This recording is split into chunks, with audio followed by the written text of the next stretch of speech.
عبداللہ بن مسلمہ نے بیان کیا، ان سے امام مالک نے، ان سے ابو بکر کے غلام سمی نے، ان سے ابو صالح سمان نے، اور ان سے ابو ہریرہ رضی اللہ عنہ نے کہ نبی کریم صلی اللہ علیہ وسلم نے فرمایا، ایک شخص راستے میں سفر کر رہا تھا کہ اسے پیاس لگی، پھر اسے راستے میں ایک کنواں ملا اور وہ اس کے اندر اتر گیا اور پانی پیا۔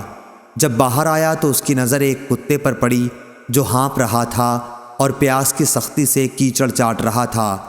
اس شخص نے سوچا کہ اس وقت یہ کتا بھی پیاس کی اتنی ہی شدت میں مبتلا ہے جس طرح میں تھا۔ چنانچہ وہ پھر کنویں میں اترا اور اپنے جوتے میں پانی بھر کر اس نے کتے کو پلایا۔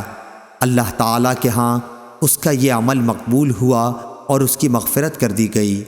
صحابہ نے پوچھا، یا رسول اللہ صلی اللہ علیہ وسلم، کیا جانوروں کے سلسلے میں بھی ہمیں اجر ملتا ہے؟ تو آپ صلی اللہ علیہ وسلم نے فرمایا کہ ہاں، ہر جاندار مخلوق کے سلسلے میں اجر ملتا ہے۔